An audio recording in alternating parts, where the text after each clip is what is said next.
Sir গাড়িতে sir গাড়িতে sir sir গাড়িতে স্যার স্যার গাড়িতে সমস্যা স্যার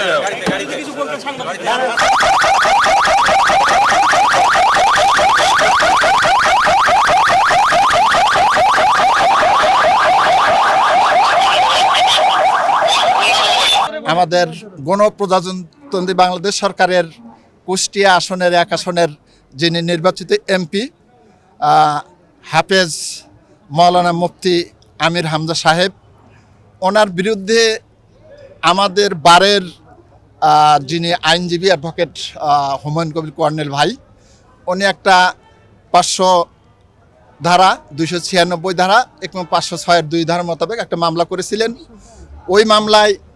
ওই মামলায় সমন হয়েছিল।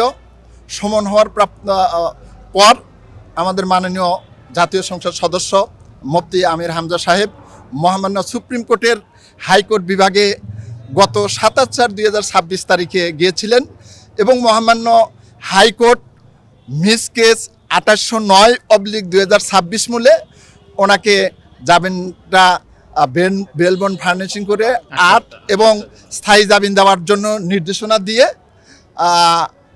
বিজ্ঞ সিজিএম কোর্ট সিরাজগঞ্জকে নির্দেশ দেন। মহামান্য হাইকোর্টের নির্দেশ মোতাবেক আজকে আমরা বিজ্ঞ চিফ জুডিশিয়াল ম্যাজিস্ট্রেটে স্বেচ্ছায় এসে আমরা বেল বন্ড ফার্নিশিং করি। পরবর্তীতে যেহেতু উনি একজন মাননীয় জাতীয় সংসদ সদস্য, ওনার অনেক ব্যস্ততা রয়েছে, সেই থেকে আমরা অনুরোধ করে বিজ্ঞ এসিজিএম স্যারকে বলে চৌহালি, যেহেতু মামলাটা দায়ের হয়েছিল চৌহালি আমলি আদালতে, সেই মামলা একটা স্থায়ী জামিনের প্রার্থনা করলে বিজ্ঞ আদালত সেটা সন্তুষ্ট হয়ে স্থায়ী জামিনটা কনসিডার করেন। ওনার বিরুদ্ধে আরেকটা মামলা হয়েছিল, সেই মামলায়ও সমনপ্রাপ্ত হয়েছিল, সেটি বাদী ছিল শামীম খান। ওই মামলাও যেহেতু উনি আসছে, এই মামলাটাও বিজ্ঞ অতিরিক্ত চিফ জুডিশিয়ালকে অনুরোধ করে আমরা স্বেচ্ছায় জামিনের প্রার্থনা করলে ওই মামলাটাও বিজ্ঞ অতিরিক্ত সিজিএম স্যার ওনাকে স্থায়ী জামিনটা কনসিডার করেছেন।